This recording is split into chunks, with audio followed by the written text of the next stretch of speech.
Welcome back, folks, to All Things FantomWorks. Today we have a really interesting guest. He's had quite a colorful background. Raised horses, had a gymnasium where he dealt in a lot of health aspects and trained people in that world. Became a state senator for the great state of Oklahoma.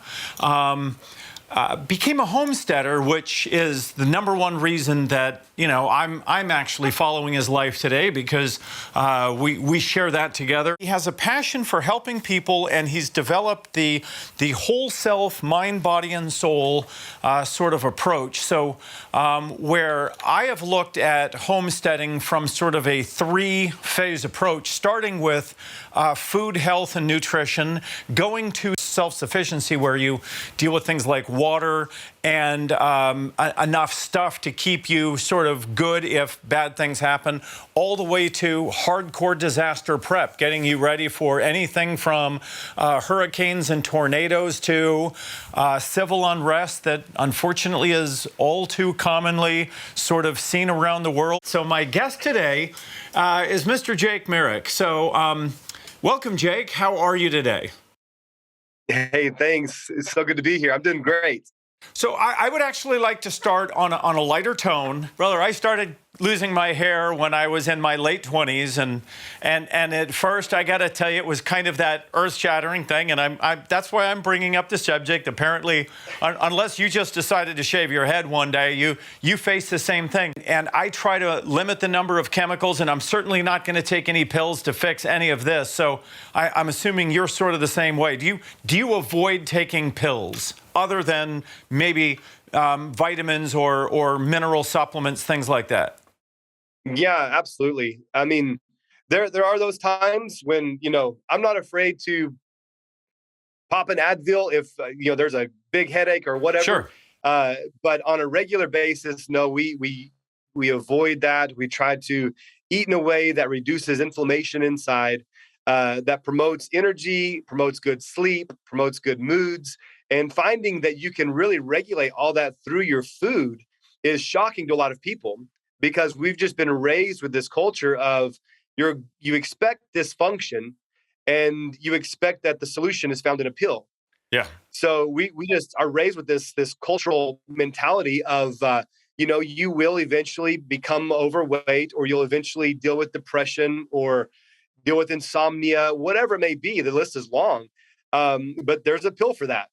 Yeah. Just like there's an app for that. Well, there's a pill for that. Jake, I have a very specific question, and I want to know if you have a thought on this, because I know you said something interesting. You said the more you know, the more you realize you don't know. And that's kind of where I am when it comes to this nutritional aspect. A woman I recently met who is, I believe, at like a stage 3 breast cancer, and her doctor told her that it was because of the amount of estrogen she was getting from meat, all these growth hormones and everything else. So let me just ask you, first of all, do you know a lot about estrogen and the basically the I would almost call it the unmanning of men in America, how we've basically said everyone is toxically masculine, so we're just going to pump them full of estrogen, and we're going to take the testosterone levels down, and that, I didn't realize it was affecting women, but it is too. Do you know a lot about that subject? Well, again, I'm learning more and more, and we've personally been on this hormone discovery over the last 3 years.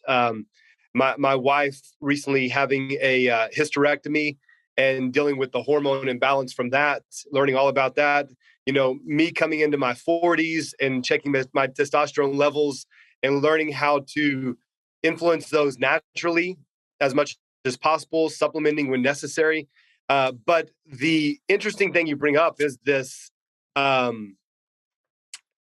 what we're finding in our food sources and our water sources that are definitely stripping away testosterone and thereby increasing the estrogen, whether it be from a plastic bottle. I grabbed one on the way into my office, and somebody had left a bag of bottled water. So I grabbed one, but this right here can greatly alter your hormones. The plastic bottles that are soft, like that one, you know how you can squish it? If it's a soft plastic bottle, it contains phenylalanine, which is a chemical that allows the plastic to bend over and over again and not break.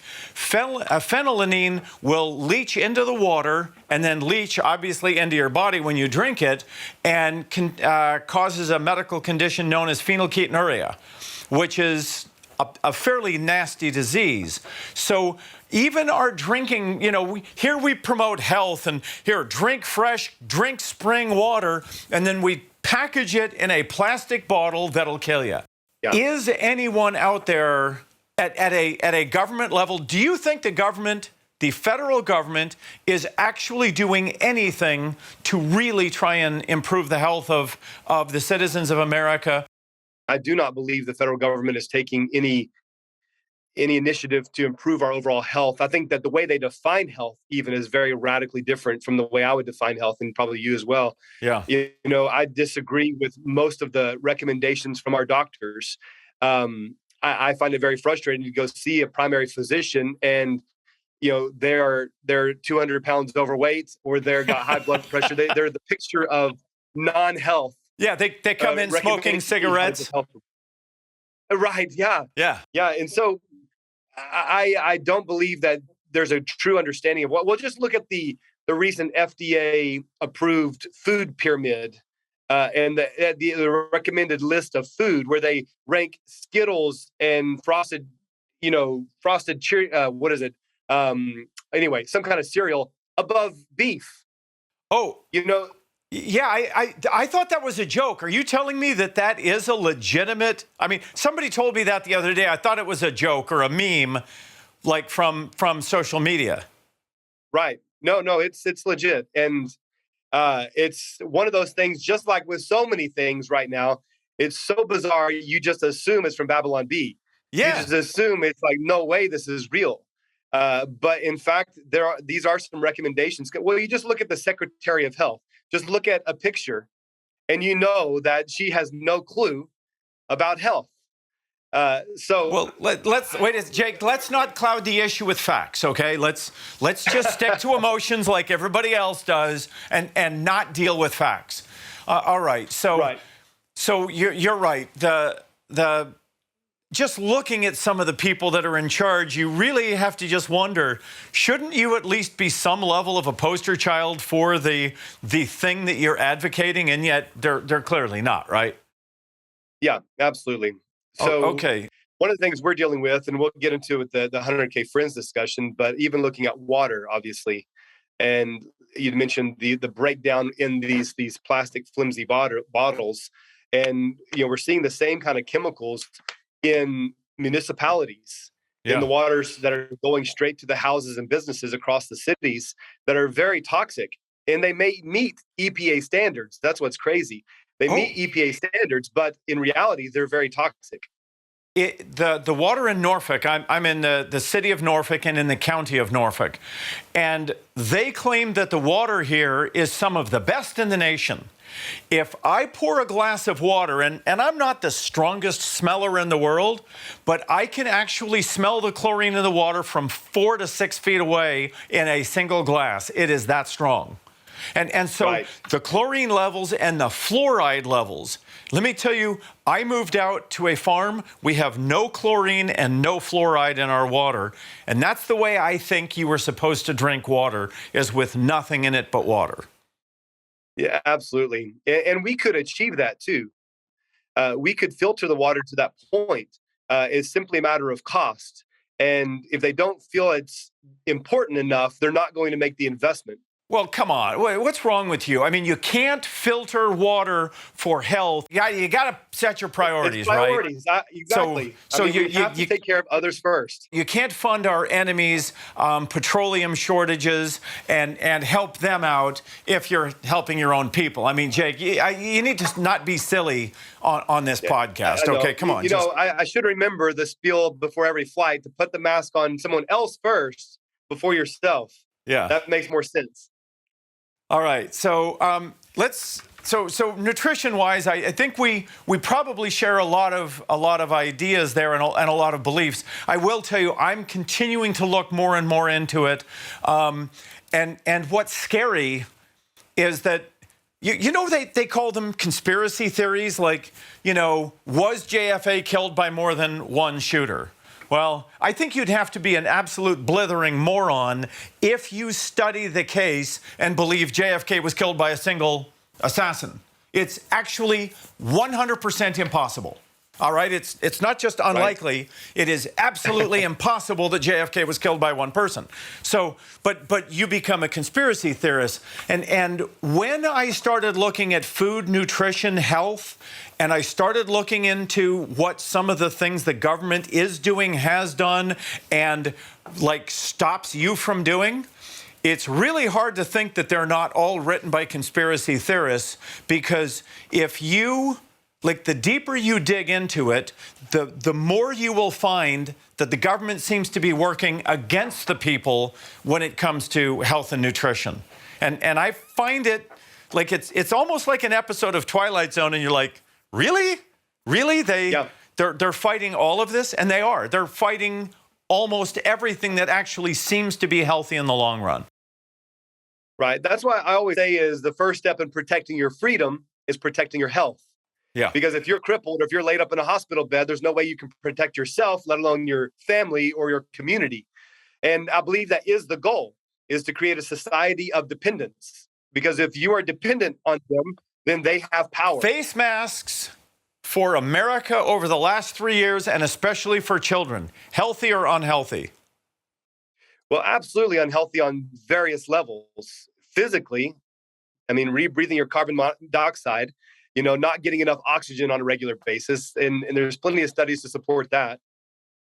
But the psychological impact, there we go, I believe, is even more damaging, especially on children, where you cannot see the facial expressions on your teacher or your mom and dad, which is a huge part of communication. So you're not able to truly understand the world around you as a learning child. So when they're wearing them in schools and they can't even communicate clearly with each other or with their teachers, then that is going to diminish their learning. And there's going to be a psychological impact on that and a social impact. So I would say across the board, it's unhealthy. Yeah, I think we won't fully comprehend the psychological damage that was done to our children over the last 3 years for years to come. I think it was unbelievable, and I think smart people knew it even before it started. Because let's face it, if your T-shirt can't stop a fart from going through it, how is it really going to stop the most deadly virus mankind has ever known? And so it was all smoke and mirrors. And sure. So for me, I think the masks were one of the cruelest thing ever done to the American people. And I just find that it has caused so many social problems.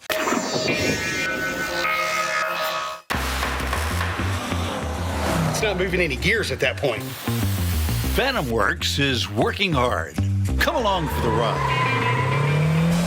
Can we work on a 1980 or 81? 80. El Dorado, absolutely. What's the better question? Will we? Will we? Not a chance in Hades. Featuring Dan Short and his army of restoration technicians.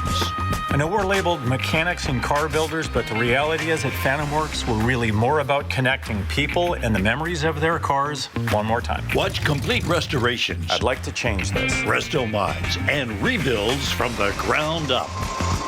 Pushing the limits from vintage to off-grid and beyond. I've also wanted to do an EMP vehicle. As a matter of fact, EMP falls right in line with what we're doing.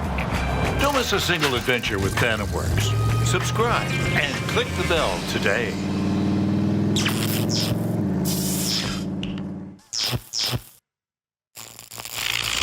Won over the world of what it is your initiative is trying to do. Exactly. And you can see this is our logo here, 100,000. We call it 100,000 Friends because we are recruiting 100,000 people across Oklahoma to give $10 a month to create change and confront corruption. Wait a second. I'm going to bust your chops right now. Let's do it. I got to. I'm sorry, because you said the one word that drives me up the wall. Yep. And you shouldn't be using that word. Dollar. No. Okay. I don't know. Bridget, What help is him it? out with this. What is the worst word in the world? I'm going to write it down. Change. This goes to a fundamental problem we have as a country, I think. Yeah.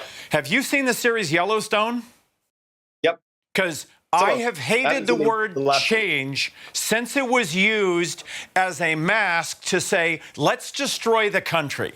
And that's every time someone says, I'm for change, all they're trying to do is, that means more and more progressive, more and more disgusting, more and more socially divisive. All right, so the line on Yellowstone that I give Kevin Costner credit for, he said, I am the opposite of change. I am the thing that change smashes up against and falls to the ground. All right, so Yeah. I got to tell you, I think we need to go back to the way things were, not continue to change, because change has been the destruction of the country for the last easily 20 years. No, it's a great point. I think you point to an even deeper issue, which is the words we use and what they mean. Because I believe what's happened that we see a big trend is the hijacking of certain words. Oh, yeah. Like, for instance, as we spoke about a great awakening happening in America, and we're praying for an awakening, then we suddenly hear from a group that says, oh, we're not awakening, we're already woke. Right. And so we're already there. We've already arrived. Right. And another one is diversity and inclusion. You know, wait a second. There's the third. What's the third one? Equity, inclusion, DEI, diversity, equity, inclusion. Diversity, right. So you have those which are used to mean we want to advance this agenda and include everyone who agrees with us. And if you do not agree with us, we cannot include you. And so we want the diversity up to a certain point. Yeah. And inclusion up to a certain point. And so what I mean by change is exactly what you said, is a return back to, because I believe we've already gone so far out. We've already drifted as a nation so far away that the goal is to return back. So I will adjust that word, but I do mean the same thing. Okay. Let's face it. Change has been used to justify hating police. Change has been used to justify riots, looting, killing, raping, murdering. Change has been used to justify all of these things. I would like to use the word, and forgive me because it's sort of central to my heart, but the restoration. I want to restore what we were as a nation, the fabric of the family, the fabric of this country. Did you know? Let me point out a couple of interesting things. And don't quote me on the exact year, but I think it was in 1880, Black families in America had something like an 85 to 90% nuclear family where the husband and wife and children stayed together until death. In fact, it was like 5% higher than white families. And yet today, we are now below 30% nuclear families in the Black community, and the white community isn't much better. So is that really, I mean, this is change, right? We have changed from having moms and dads and children that loved each other and supported each other to families that gun each other down and then go to the 7-Eleven. And by the way, it's no longer even illegal in like Illinois to go in and like burglarize, armed robbery. It's a misdemeanor. It's a misdemeanor in Illinois to do these things. So you see, I'm sorry. I know I'm busting your chops when I'm trying to get your 100,000 Friends initiative, but to me, I think the last thing we need is more of this change, because it has only led to the destruction of the moral fabric of our country. Let me throw this one at you and see what you think about this. Okay. 100,000 Friends exist to train and empower individuals to live free, responsible, sovereign lives with a heart to serve those around them. I love it. Here's the second one. We intend to recapture and replicate the bold, pioneering spirit that seeks a place to flourish without government interference. Come on, we can't agree too much. Yeah, that's.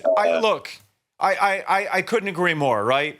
Right. Look, our parents, our grandparents, the pioneers. My wife's grandmother, and we've got photographs of her arriving in New Mexico. Arrived in a stagecoach on a barren patch of land, and they set up a home there. I mean, this was a woman who, by today's standards, there isn't one guy in 50, well, based on our testosterone levels, probably 1 in 100, that could do what my wife's grandmother did in this country. And yet, so I honor our forefathers, our parents, our grandparents, and what they did. And I don't know about you, but I weep for our children and our grandchildren, because they're facing a world where to be woke is, in my opinion, to be asleep at the wheel and to have expectations that are completely unrealistic. I mean, equity to me is impossible, right?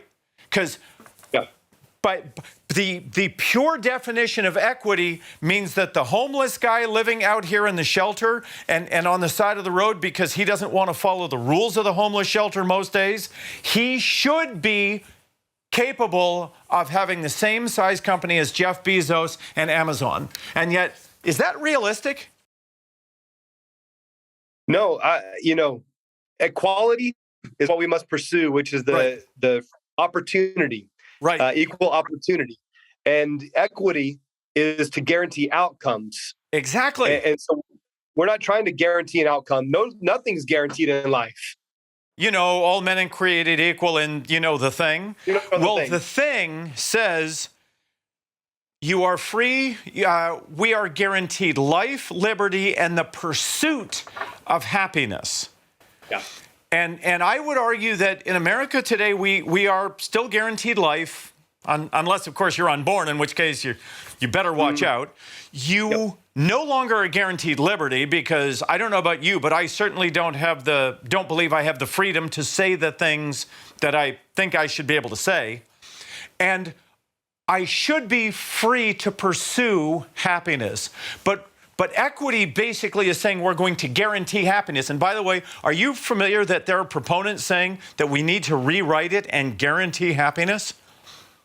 They're actually talking about saying you are guaranteed life, liberty, and happiness. Well, that's equity, right? Guarantee your happiness. Well, the ones that would want to guarantee it are the ones who want to control it. Bingo. So that they will own everything and you'll rent and be happy. I almost feel like I should have paid you to say that. You said it. Isn't that ironic that the people that talk about guaranteeing equity, guaranteeing happiness, guaranteeing that everyone should arrive at the same place, regardless of the work they put in, regardless of skill, regardless of energy, blood, sweat, and tears, those people are the people most trying to control everyone to make sure that they have as little as possible. Exactly. It's not based on freedom. All right. It's not based on what the country was started. It's an interesting thing when you say, I think our parents and our grandparents did it better. And as a general rule, I think that's absolutely true. I think they were more self-sufficient. I think they lived off the land better. I think in general they were happier. That's not to say that there haven't been people in the past that did very, very horrific things, right? I don't care if you talk about the Romans throwing Christians to the lions, whether you talk about the enslavement of people by the Egyptians, or you talk about the selling of slaves in Africa and then the importing them to the United States of America and all over the world. So clearly, we had a lot of people doing a lot of things wrong. And that's not really what I'm talking about going back to. I'm talking about the fact that our grandparents probably knew how to grow some food. Our grandparents probably took care of themselves. And if they didn't do the right things as kids, they probably got a switch to the butt by their folks saying, hey, you shouldn't do that, not, this coddling that's happening in America today where everybody's told you can have anything you want and you don't have to work for it. So that's what I'm talking about. I don't think I would that, agree with you. Yeah, we weren't perfect. Agree. But right. What I find interesting is that, you have a standard. Like, for instance, I was raised in what you would call a Christian home.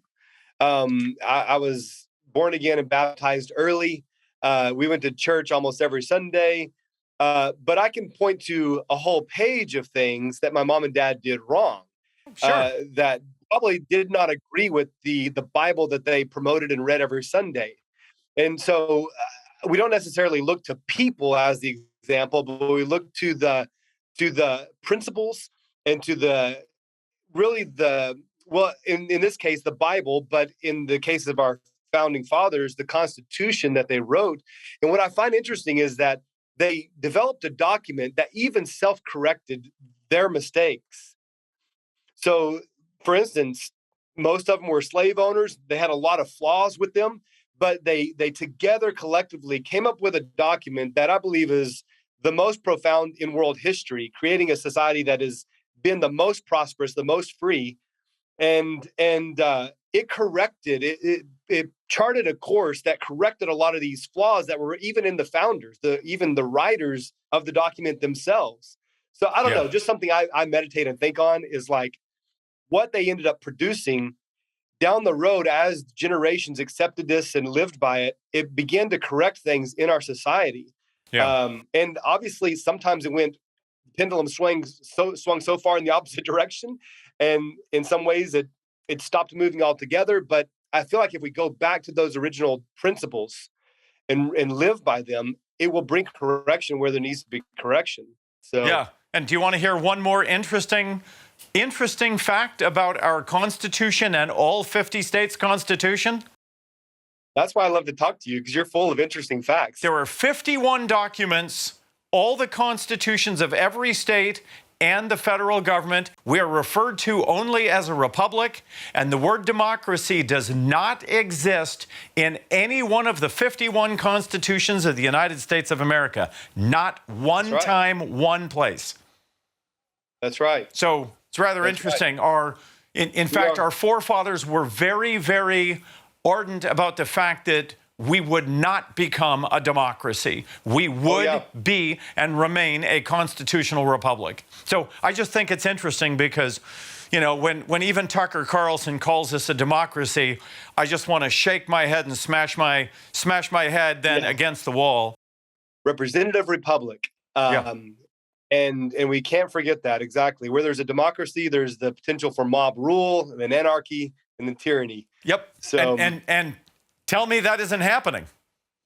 That's what we're seeing. Yes, absolutely. So exactly what our forefathers were concerned with us becoming a democracy is exactly the problem we're seeing in America today. So just that's one of my peeves is I refuse to use the term democracy because no one ever used it as they founded and forged the greatest nation in the world. So, all right. Hang on one second. I'm just going to, because I'm probably going to get yelled at if we don't hit all the notes. We've talked a little bit about water supply, dirty money. I want to actually go there because, look, I've got some friends. One of my friends was a governor. I've had some conversations, but normally fairly quick. I'm going to sort of bore into you just a little bit. How corrupt are politics? Because they seem to be very, very corrupt. And when it comes to the laws, kickbacks, influence, what's the word? What's the phrase I'm looking for? Let me tell you, Jake, when I was in charge of about $12 billion of federal money, which is fairly small by today's standards. I mean, $12 billion isn't even a rounding error for what we give away every day. Right. But I had to submit every stock, everything I own to make sure that there was no conflict of interest. And yet today, here we've got Mitch McConnell and Nancy Pelosi each worth somewhere, and it depends on the report you hear, $100 million to $300 million. Most of that money being made off a stock market based on laws that they control. So if that isn't insider trading and undue influence, I don't know what it is. And so both sides do it. Is the corruption as bad as it seems? Because I got to tell you, it feels like everyone who goes into politics suddenly becomes multi-millionaires, like AOC, who couldn't afford to pay an apartment bill and yet now had, like, in 1 year, amassed $21 million as a public servant, making about $300,000. So how do you make $300,000, turn it into $21 million, and not break the law? That's what I want to know. Yeah, I ask the same questions, and I can give you my experience here at the state level. And here in Oklahoma, running as a state senator and then being in office as a state senator, what I saw is when you talk about corruption, and corruption doesn't always have to mean connected to money. I believe the epitome of corruption is a stripping away of freedom first, and then a failure to represent the people who elected you. And so when they drift away from the nature of a republic and what it actually is, and move more towards tyranny and more towards centralized power, then I believe that is corruption as well. It's corrupting the republic. And oftentimes there is a monetary influence in there. And sometimes that monetary influence isn't a direct payment, but maybe it's the promise of another position. Oh, sure. It's an alliance that will guarantee you get reelected. And so these are some of the things I saw. I think that what has been in the headlines most, at least it has been down here in Oklahoma, has been the influence of dark money. And dark money is called dark because the donors to these 501c4 organizations stay in the shadows. You don't know who they are, and they can give millions of dollars to these 501c4 organizations with no accountability. They don't have to report who gave. And these funds can be used to promote certain candidates or to smear other candidates. The only stipulation is they can't work and collaborate with that candidate directly. And so we're seeing this in all of our campaigns, this influence of dark money. So it puts the grassroots candidates at a severe disadvantage, because most usually it's the establishment, the one who goes along with the party line or the agenda of the majority in office. They like to keep those people in there because they're yes men and yes women. And so they like to keep them in there, and they're not usually representing the people in their districts. They're up there supporting leadership and the establishment agenda. So there's a lot of money behind them to keep them in office. Yeah. And I experienced the impact of dark money in two ways. My first run for Senate that I won, I was the day before my election, a text went out from my opponent, talking about her the reason why people should vote for her. I can't even remember what it said, but it smeared me in a way. And then about 5 minutes later, a text comes out. Everyone gets it, and it's promoting me. Well, I had no clue where this came from. So I'm getting calls saying, "Hey, did you just send that text out?" I'm like, "No, I have no clue where this came from." So suddenly someone sent me a hint. "Hey, it probably came from this group." So I reached out to them and said, "Hey, did you guys send out a text?" And they said, "Well, we'll be in touch after the election." So after the election happened and I won, I reached out to them and they told me, "Yeah, that was us, but we're operating under it was a think tank here in Oklahoma City, and think tanks majorly influence elections. And they have a 501c4 connected to their think tank. And their 501c4 is the one who sent out that text in favor of me because they wanted me in office. rather than my opponent. So they sent out this text. It turns out that it was about $150,000. I had no idea who this was until after the fact. Then, as in my term in state Senate, then there was a school voucher bill that was being promoted by our governor, by Senate leadership, by the House leadership, and by this think tank who wrote the bill. And it was their baby. It was their golden bill. I did not support it, and in the end voted against it in spite of all of their persuasion. And by that I mean frequent meetings to try to convince me to vote for it. Right. In the end, I voted against it. And so that put a target on me, and I experienced the other side of that. So that same group that supported me spent $350,000 to unseat me in the next election. Same dark money organization. Wow. With mailers one after another, not only supporting my candidate, my opponent, but saying that I was in line with Biden's woke agenda, that I was all in favor for all the corruption happening in our public schools. It was clear. Anybody who knows me know that was an absolute lie. But here's the thing. You look up where it's coming from and you find a P.O. box or abandoned warehouse or a number that doesn't work. So this influence of dark money, it happens on all levels of government, whether it be a school board, a governor, or in the U.S. Senate. And that's one of the missions of 100K Friends, is to be able to combat that, to help financially undergird the grassroots candidate. So if they are attacked by dark money, we can come in behind them and give them at least a chance to respond. Yeah. There are loopholes. There's loopholes that allow this to happen. So it's not going to stop.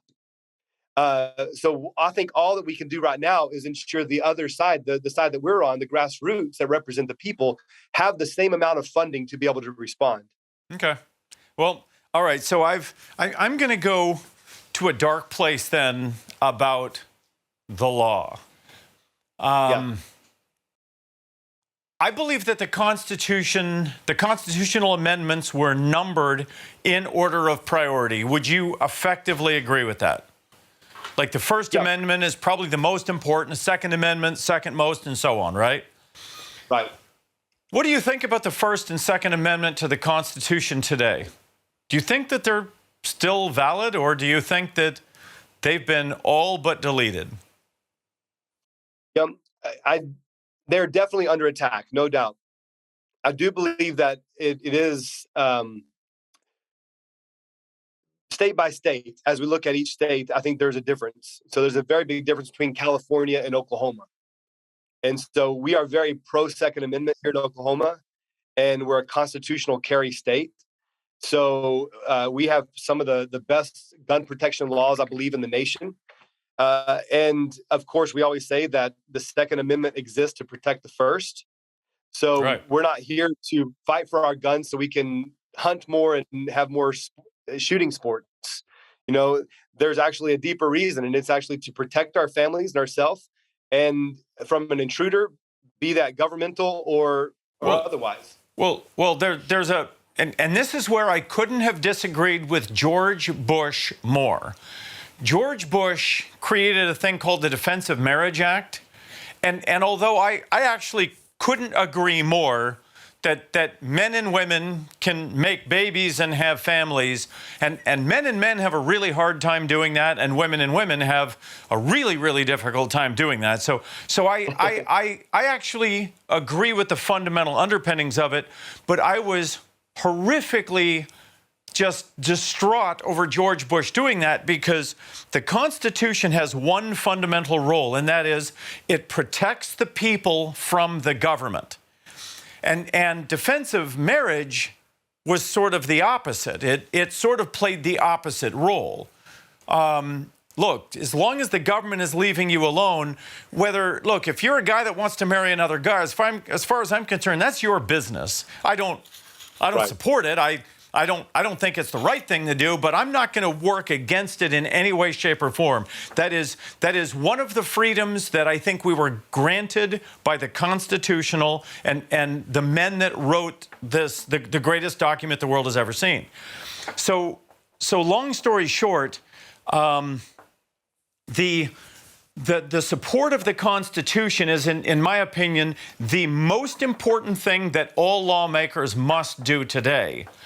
And yet, our First Amendment is hardcore under attack. As far as I'm concerned, the First Amendment is all but it's just shredded toilet paper at this point, because do you think that you and I truly do have freedom to say anything we want to say? Oh, no, especially like we were talking about DEI, that's used as an excuse to shut down voices all over the place. Absolutely. So the First Amendment, I think, is a tattered remain of what our forefathers wrote.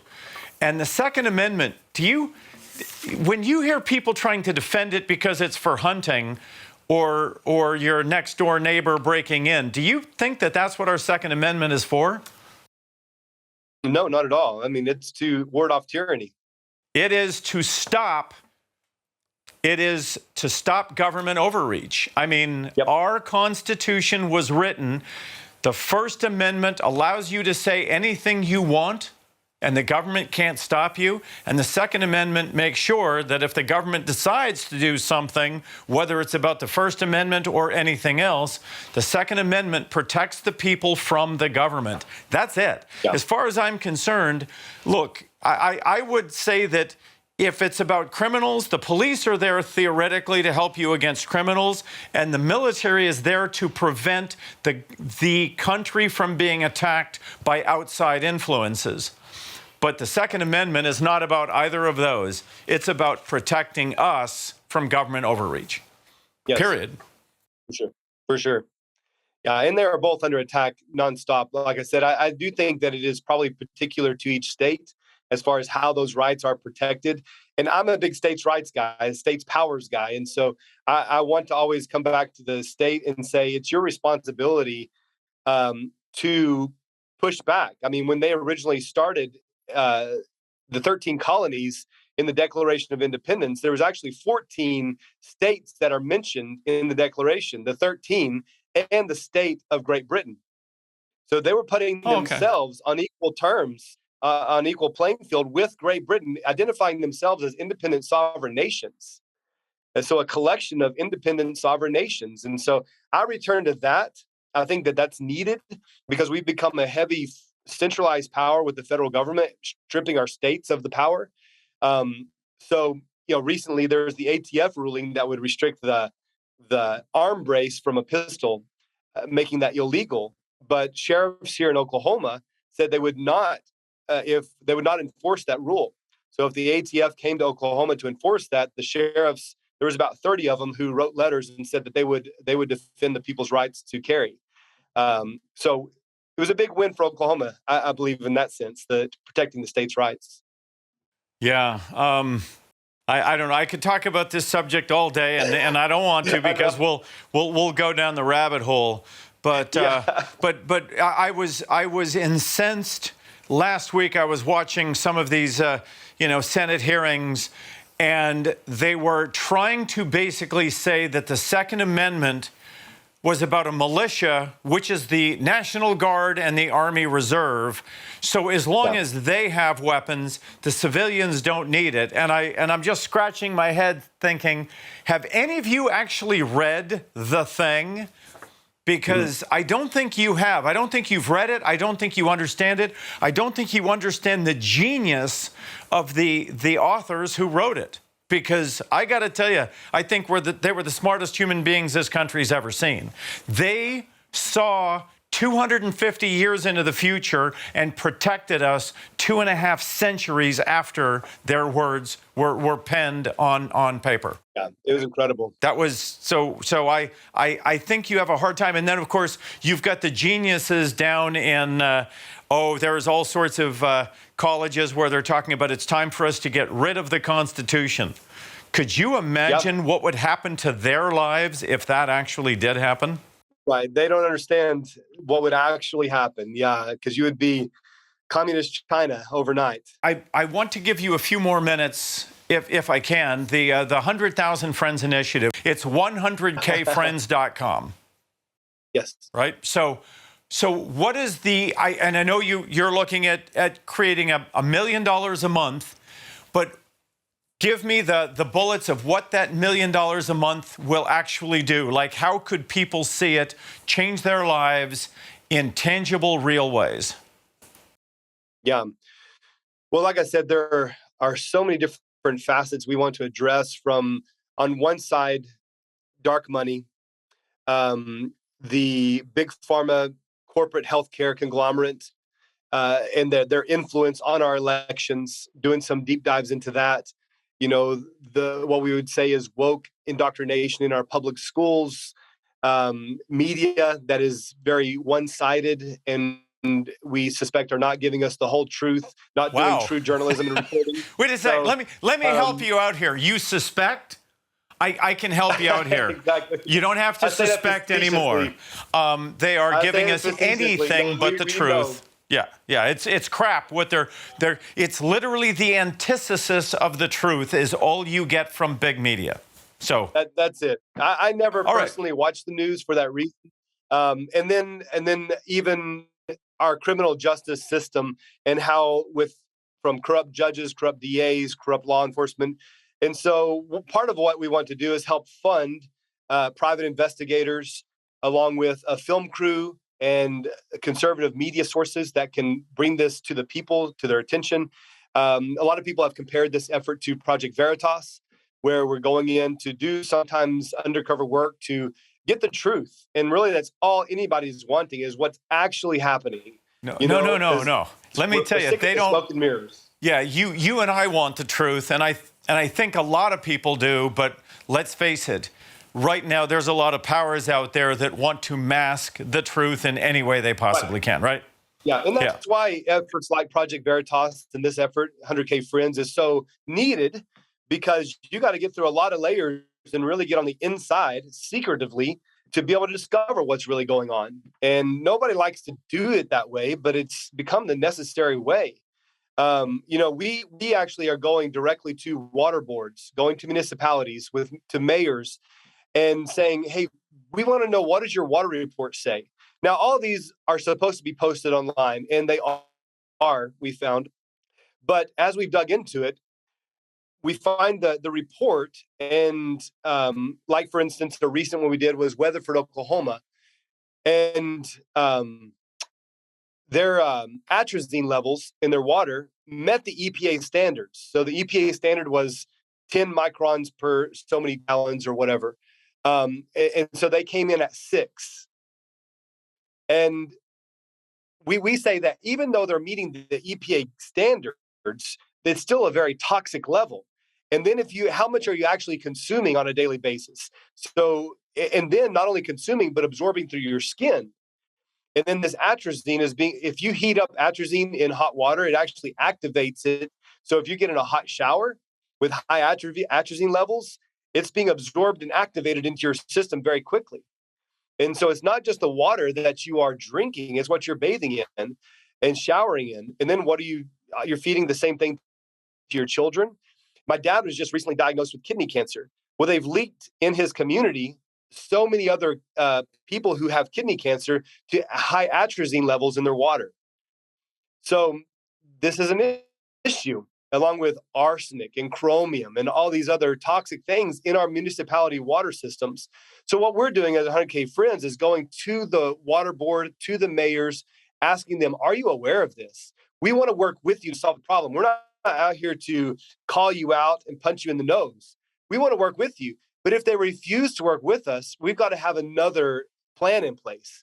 Yeah. And so one of those plans is to be able to help people get water filtration systems to install in their own homes or in their own communities. Okay. So that's part of taking control of your own freedom and health is, hey, appeal to the government to make the right decision. But if they do not do it, are you going to wait and just say, well, we tried? No, you better take action or you're going to die. Okay, so if I took all of that and we sort of summed up, 100K Friends is really looking at sort of the restoration of constitutional liberties and I would almost say and a better understanding of the food and water around us. Would that be Yeah, sort of exactly. a decent synopsis of it? I think that is. I think that is. We are right now really focused on the health aspect because that's an element that people can control. And so it's not something you have to appeal to government to help you with. They may have their food pyramid, but it's really up to you to know what you're putting in your own body. What kind of pork are you actually eating? Well, That's I'm the going to have a question. sandwich when we're done, and I like it very fresh. I'm just kidding. We're thinking of calling her Laser because she survived death 3 times. Sorry, I had to bring her to work because her mom not only abandoned her, but then ow, oh you little turd, you just bit me. She's great to eat her. Got some fire. I'm gonna hang on. I'm gonna go ahead and. All right. She apparently thought my finger was something to eat, and That's hilarious. so yeah, her mom abandoned her. She was hypothermic, and then later attacked her and actually ripped her open. So wow. Unfortunately, I'm sort of pig sitting, but everyone around the shop is helping pig sit. So, are you had enough? Yeah. All right.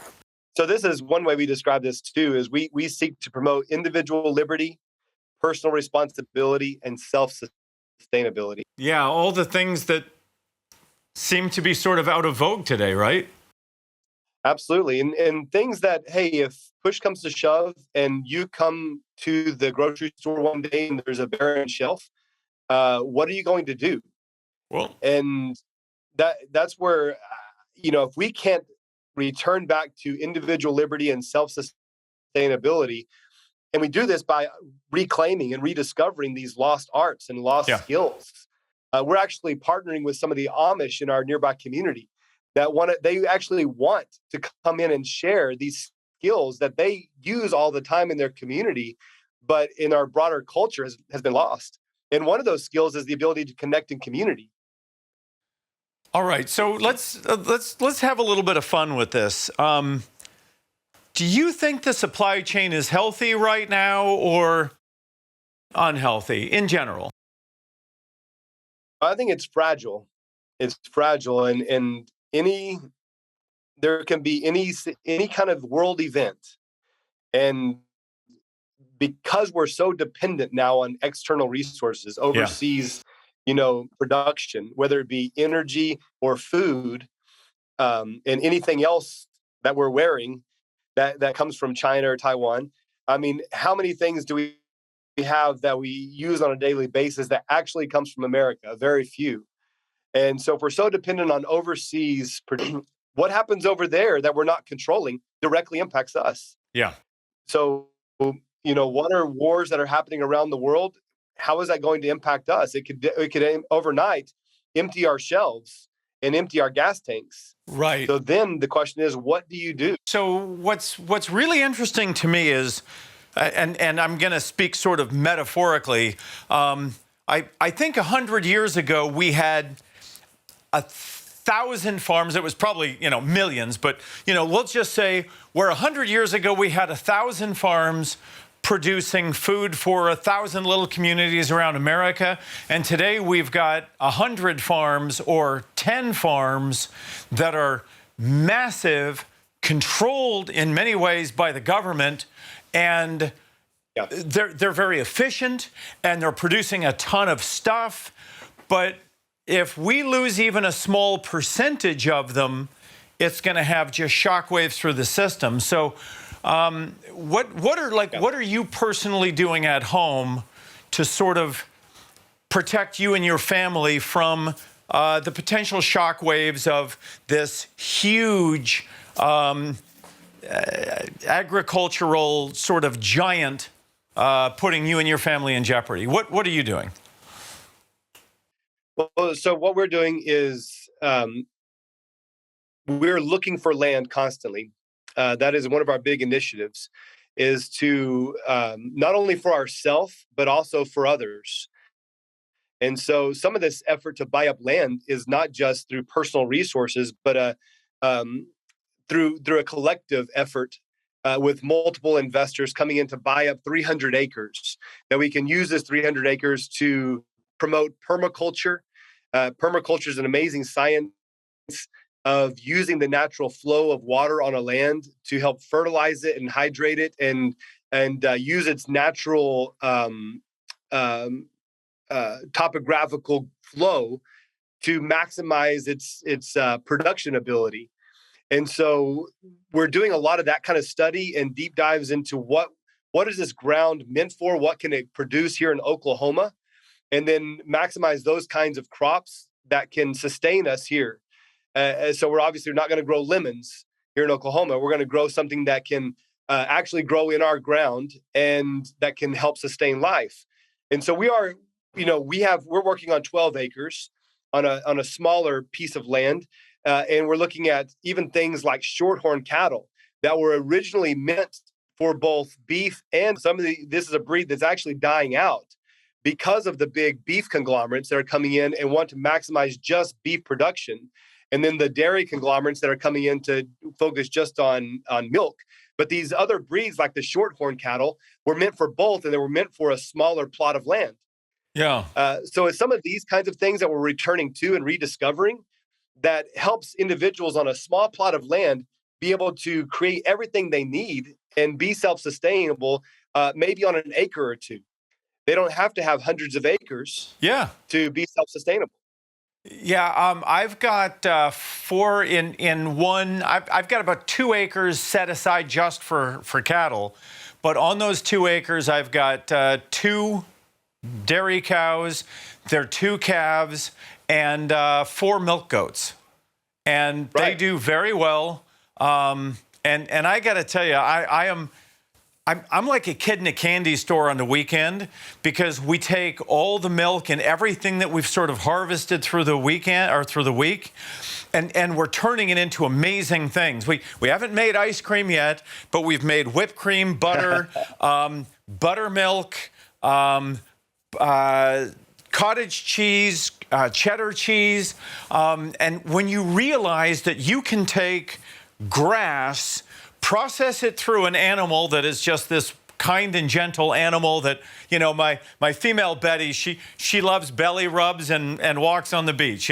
She's just this wonderful old gal. And we spend time together, and she loves being petted, and, I swat the flies off her. That's a smart cow. That's a good way to avoid becoming hamburger. Oh, absolutely. Any cow that, they produce so much more living. Now, for what it's worth, her son, he's a little bit of a jerk, and we don't really have a good use for him. So at some point, he may just become, hamburgers. But for right now, he's still just frolicking in the field, But yeah, it's amazing what you can do with a fairly small piece of land. A lot of people think that you got to have, 500, 1,000 acres to do anything. That absolutely isn't true. A quarter of an acre, you can have a garden and a few chickens. Yeah, exactly. And something that's very important to us is using our land to invite people in to teach them so that we can replicate this. Because what we want is maximum freedom. And when you have more people who are self-sustainable and independent from the government system, then there's less need for the government to be big and to be the savior for everyone. And so we think that it's in the best interest of everyone if more people are doing this. And so I'm not just thinking about my family.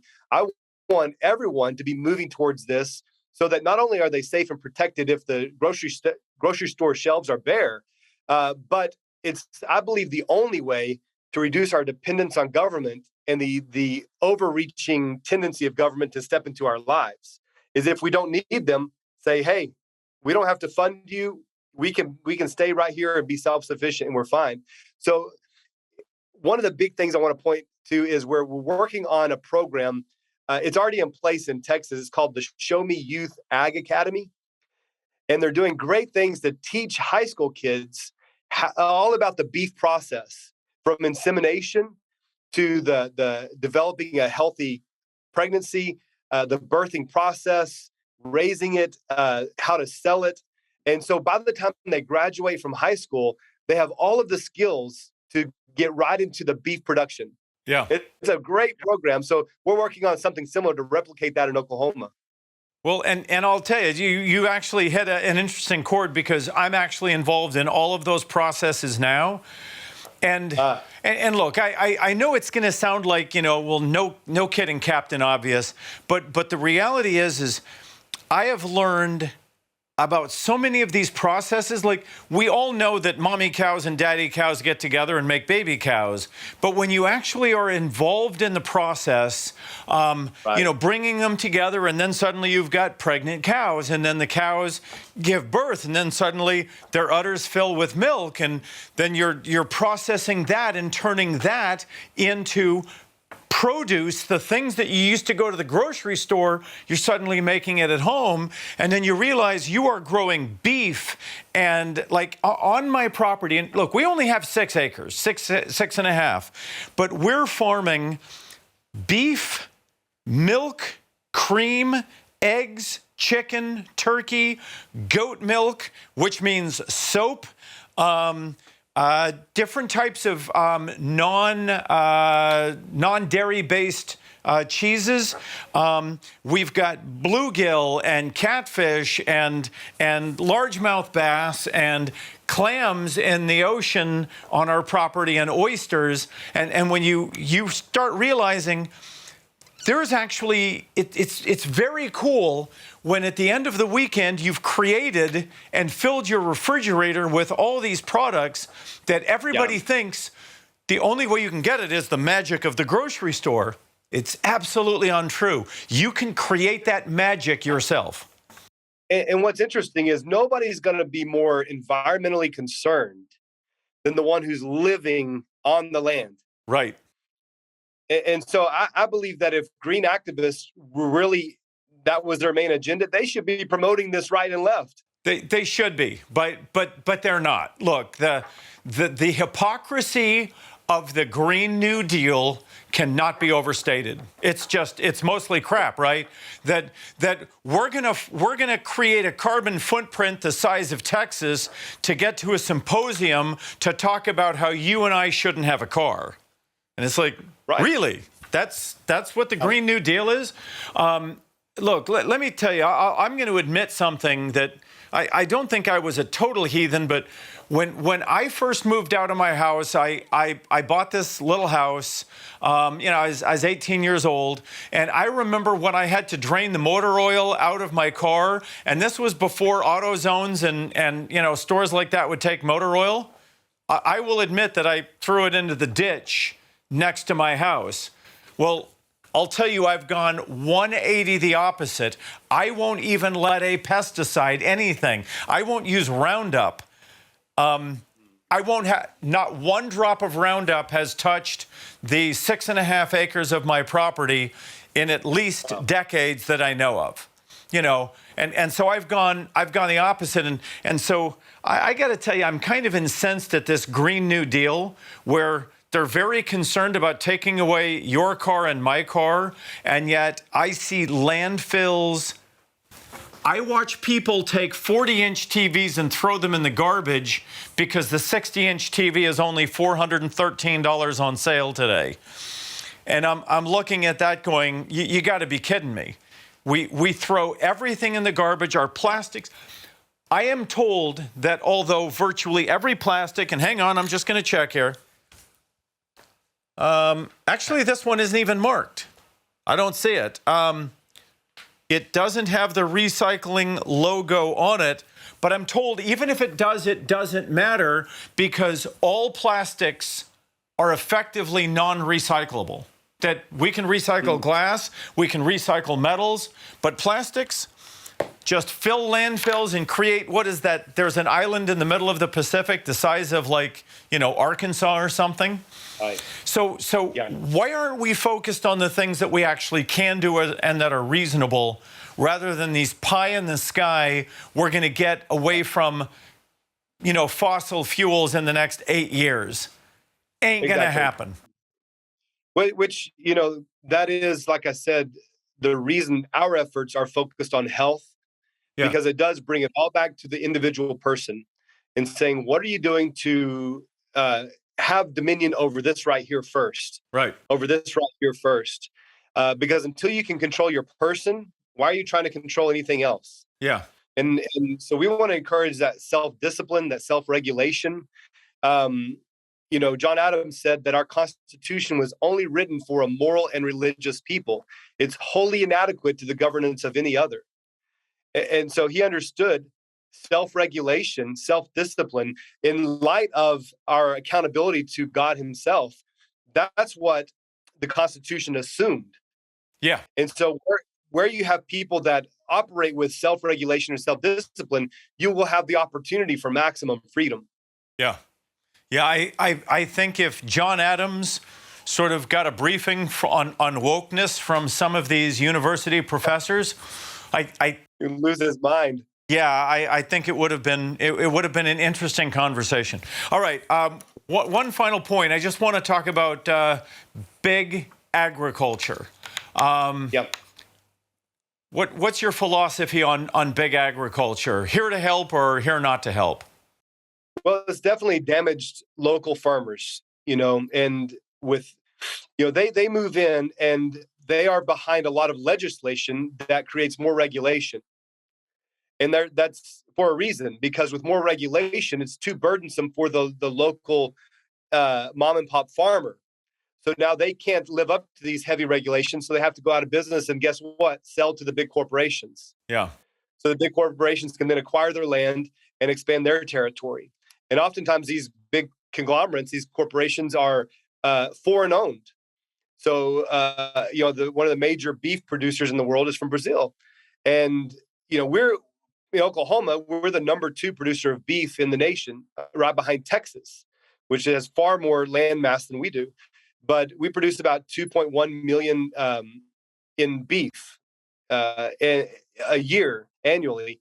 And that's number of cows. Yeah, number of head cattle. Yeah. Yeah, and so we, that's obviously very sensitive to us, and a lot of local farmers are concerned about going out of business because of increased regulation. A lot of it coming from the green legislation, this push for controlling the environment and things like that. So, they're driving out the small farmers. Which again is taking away freedom, taking away individual liberty. And it's a huge concern because when you have a monopoly of anything, then they have dominance, they have control of the market. And so then what chance do you have as an independent, just a person, to own a few acres and raise your own cattle? Maybe you can do that, maybe you can, depending on the regulations of your state. Thankfully, here in Oklahoma, we're still pretty good. Yeah, we actually passed legislation a couple of years ago to protect people that were making bread in their own kitchens and wanting to sell it to their neighbors. We actually passed legislation to protect that here in Oklahoma. Well, come on, that should be a felony, right? I mean, how can you possibly expect people to make bread and sell it to their neighbors without violating some federal law? Are you aware? You to check in with Big Brother with every step of the way. Let me tell you, I am incensed, and what I'm about to tell you is a fact. I am committing a far bigger crime by selling a gallon of my milk to my next door neighbor than genital mutilating my granddaughter. That's how sick a society we've become. And I just... if you said that statement to someone 50 years ago, they would have laughed. I don't think they would have laughed. I think they would have gotten angry at you for saying something so absolutely stupid, bizarre, obscene. And yet today, that's the truth, right? That's just the truth. Right. So Right. Yeah, look, we got to do something about our laws. We've got to do something about government overreach, big agriculture, because long story short, it isn't really doing what the people of the country need, right? What you and I need is shorter supply chains, local farms, healthier food, less pesticides, and that's not what we're getting.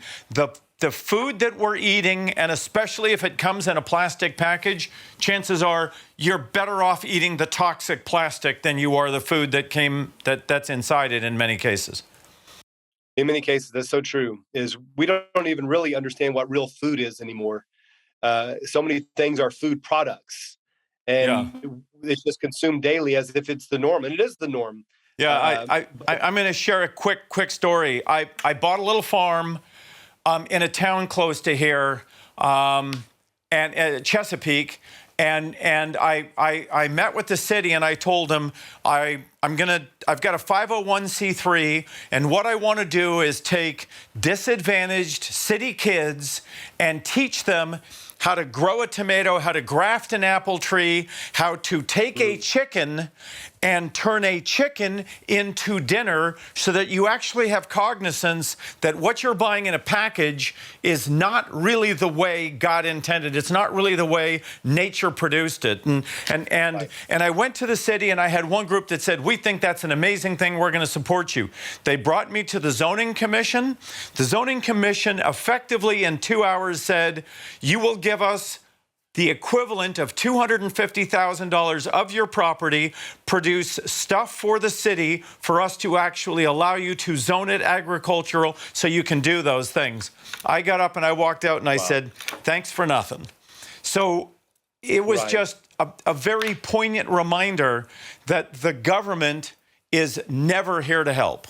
They are only trying to stop you. Well, they only want your money, and if they can get a cut, they'll justify it. Yeah. And we have a vote here today in Oklahoma on recreational marijuana, and the only reason that it will pass here is because the government can get taxes from it. And so, it's not about, is it actually good for our culture, for our society? That's another discussion, but I'm concerned about the reason it's being pushed is just for the tax benefit to the state. Right.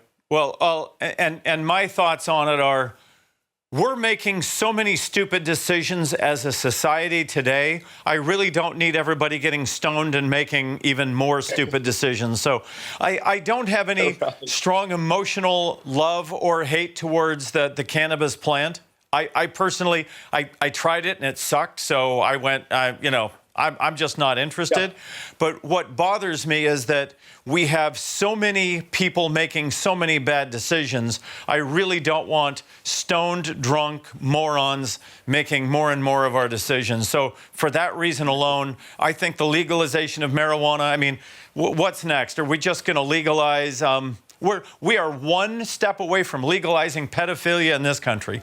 I believe that. We are one small step from, and let me tell you, once we legalize it, we will start celebrating pedophilia. And the moral fabric of the country, which is shredded at this point, will just be non-existent. So, absolutely. All right. Yeah. Jake, I think our time's about up. Parting thoughts?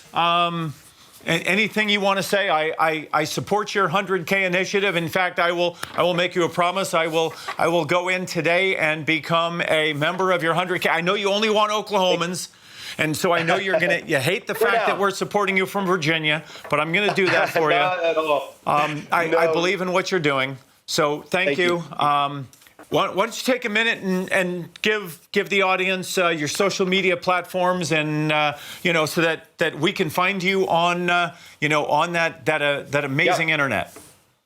Awesome. Yeah, you can go to 100kfriends.com. That's our website. You can read more about it. We're constantly working on our website, of course, but it's a place where you can see the general overview of everything, and there's a place to donate as well. We go on missions. We call them our missions, to go out, and we try to get those posted on there so people can actually track and follow what we're doing. So that's 100kfriends.com, and we're on Facebook as well at 100kfriends. But any final thoughts of mine would be directed towards, we've got to do this together. And I really believe that conversations like this are important, not to just talk about what I'm doing over here and what you're doing over there, but how can we come together and do what needs to be done on a greater scale. So, man, we support what you're doing, and your support for us over here is amazing. And I think more of that is needed across the board. Yeah. I'll just tell you that I have a shorter version of this conversation with every human I meet. If I'm stuck with them for 18 seconds, we're going to talk about this subject, and usually it opens up. Yesterday, a man came by to help me change a tire that weighed like almost 200 pounds, just the tire alone, not counting the rim, right? And we get to talking about this subject. He and I spent 3 hours, and we never shut up on this same subject of self-sufficiency and good food and what has happened to the America that you and I at least saw a little bit of when we grew up, you know? And so Yeah. I think a lot of people want to talk about it.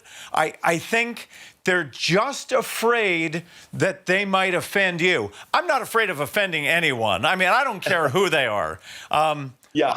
You know, I don't care what your orientation is. I'll get up, I'll tell you the truth about what I think. And in fact, I've had many an interesting conversation with lesbians and homosexuals about this, and I hold my ground. And what's interesting is even with them, I will have very, very fascinating conversations, and neither of us walk away upset, right? We just agree to, in some cases, disagree, and in some cases, we actually agree to agree.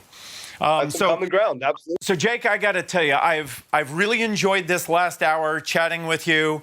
I completely support the mission of your 100K Friends. 100kfriends.com. Folks, go there and check out what Jake is doing.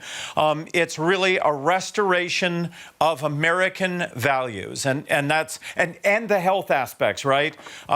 So what you're doing, I support 100%. In fact, you know, we're kind of kindred spirits on that very subject. So I'm with you, and what I would say is Godspeed. I wish you all the best, and I will stay in touch with what you're doing. And hey, Dan, I got to have you on my podcast. So I have Jake for the State. It's a podcast I have. I also have a radio station, a show on 96.9 here in Oklahoma City. It's a 100,000 watt station that reaches most of Oklahoma. And I do a morning talk show Monday through Friday talking about news and politics. And a lot of the same stuff we're talking about here, I talk about every day. And I'd love to have you on to talk some more about that on my show.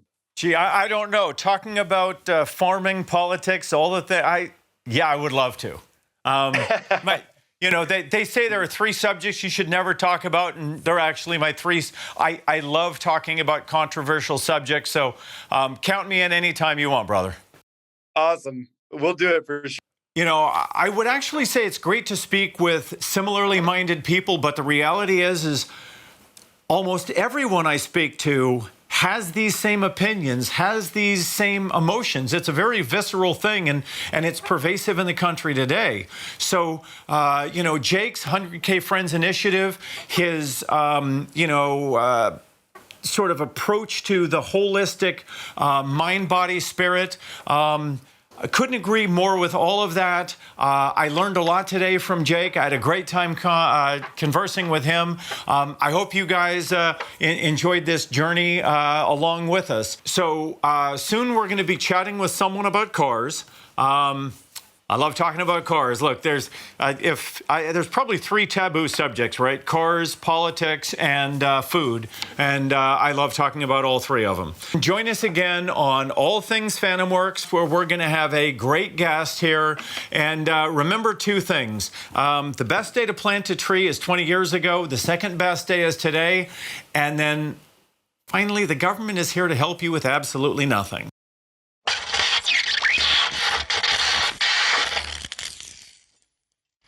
You